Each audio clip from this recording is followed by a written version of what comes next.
Hi guys, it's Asia, and today I wanted to make a video letting you guys know about my two skin conditions. Now, I know I don't really need to share this with you guys, or I don't have to, but they do play a big part in my beauty routine, and I just wanted to let you guys, know what's going on, so that if you have any questions while I'm doing my beauty videos, I can just take you to this video. So, I have a skin condition called vitiligo, and it's on my face, and I have a few spots on my body. But when I was little, about maybe first grade, I had a spot right here on my chin, and my mom took me to the dermatologist and they diagnosed it. And when I was little, I just knew that I had vitiligo, and it was just one of those things, like it didn't really bother me. I didn't really worry about it. It was just like, oh, my skin's just a little bit different than everyone else's. By the time I was about 9 or 10, and I was in about the 5th grade, my whole nose was almost white. Both my eyelids were white. I had some white down here. My whole upper lip was white, and I had a spot coming in the middle of my forehead. Vitiligo is a skin condition where your white blood cells attack your skin pigment cells, and it causes the pigment to come out of your skin. So basically my skin was going from brown to white, and I know a lot of people, it might bother them, like, oh my gosh, like my image and stuff. But when I was little, it just didn't bother me. Like, people would ask me, oh, what's that white stuff on your face? And I'd be like, oh, it's vitiligo. It's an autoimmune disease, It really never was like a big deal to me or anything. But I am glad that I have it, because it made me such a stronger person and so much more confident in who I was when I was younger. And I really didn't let a lot of stuff get to me. It really made me a stronger person. But something funny happened when I was in the 6th grade. So I guess I was 12. I had gotten food poisoning from a hamburger, and it just, oof, guys, it was a horrible experience. I never want to go back to that time. But after I had food poisoning, I quit eating red meat. And soon enough after I quit eating red meat, like literally maybe 6 to 12 months later, my nose filled in, my eyelids almost completely filled in. I didn't have that spot on my forehead anymore. My upper lip filled in. Like, I had a few spots on my body, and like a whole bunch of those filled in. It was like amazing. So of course I never started eating red meat again.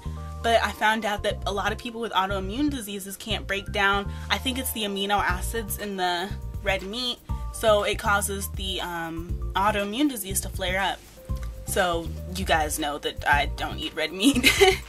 I don't eat a lot of meat. Apparently it's not good for people with vitiligo to eat a lot of meat, so I just have kind of cut a lot of meat out of my diet. Like, I still eat it, but I don't eat it in large quantities. Like, I can tell when I eat a lot of it, my skin starts getting kind of funky, and it's just not as smooth.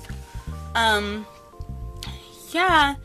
And I put castor oil on my eyelids. It helps the color come back in, and I have this prescription medicine. Okay, I couldn't find the full tube of my medicine, but here's an empty tube, and it's called Elidel. And this is a miracle cream, guys. It keeps my skin so smooth, and it keeps it so soft, and it keeps the color from coming out. I notice when I don't use this stuff, the color starts coming out of my skin, and it's very faint, but it's something that I notice because I see myself every day. This stuff is expensive. There's a tube that's like the size of Colgate, like a big Colgate toothpaste, and it's like $600. And it's expensive, but it's worth it, because it makes my skin better, so I'll buy it. But that's pretty much it about my vitiligo. In my makeup tutorials, I know I don't use eyeshadow primer. I use concealer, and then I put powder on top of it, because it works better, because it evens it out, and it acts as a primer, so I just use that instead.